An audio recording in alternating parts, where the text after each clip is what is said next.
కుండలు అవి పెంకులు బండి మీద వేరే గ్రామంలో అమ్మడానికి వెళుతూ ఇక్కడ ఫారెస్ట్ ఉండేది, ఒకప్పుడు అరణ్యం ఉండేది, ఎండాకారణ్యం ఉండేది.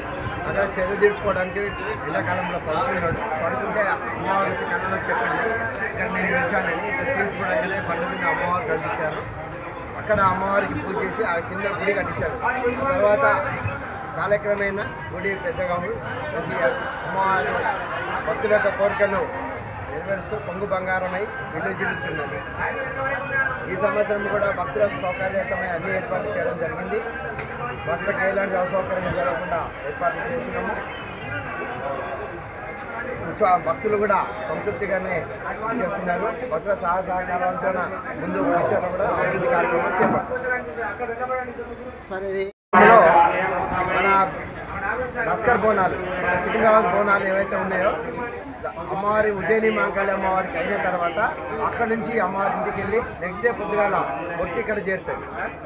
తల్లిగారింటికి పోయి ఇక్కడ వస్తుంది అని చెప్పేసి అది ఆనవాయితీగా వస్తున్నది. వాళ్ళు పురాతన కాలం నుంచి కూడా అక్కడ అమ్మవారు ఉజ్జయిని మహంకాళి అమ్మవారి రంగం అయిపోయిన తర్వాత ఇంటికి చేరి నెక్స్ట్ డే పొద్దున ఇక్కడికి బొట్టు వస్తుంది. అది ఆనవాయితీగా ఇక్కడ బోనాలు జరుగుతుంది.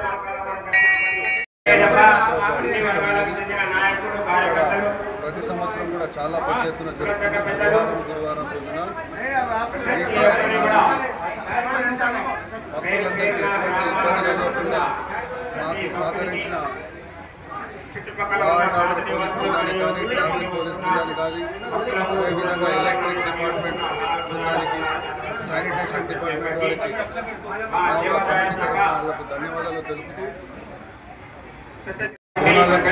ప్రతి సంవత్సరం 80,000 నుంచి 1,00,000 మంది వరకు 2 రోజులలో అమ్మవారి ఆశీస్సులు తీసుకోవడానికి ముఖ్యంగా ఏంటంటే ఈ అమ్మవారిని ఎవరికైతే సంతానం కలగలేదో వాళ్ళకు సంతానం ప్రాప్తించే అమ్మవారిగా అందరూ భావిస్తూ వాళ్ళ కోరిక కలిగినాక అమ్మవారికి ఒడిబియ్యము, పట్టు వస్త్రాలు, ఈ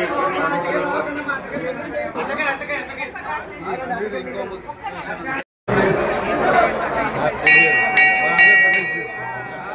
ఆశీస్సులు గ్రామాల్లో ఉన్న ప్రతి ఒక్క భక్తులకు అందరికీ అందించాలని మంచిగా మంచిగా ముత్తాతల నుంచి రజకులు ఈ గుడికి సంబంధించిన బలిగంప కానీ గట్టి గట్టి సేవలు అందిస్తూనే ఉన్నారు. కాబట్టి ఈ అమ్మవారి దయా దాక్షిణాల వల్ల మా రజకులు అందరూ ఎంతో సంతోషంగా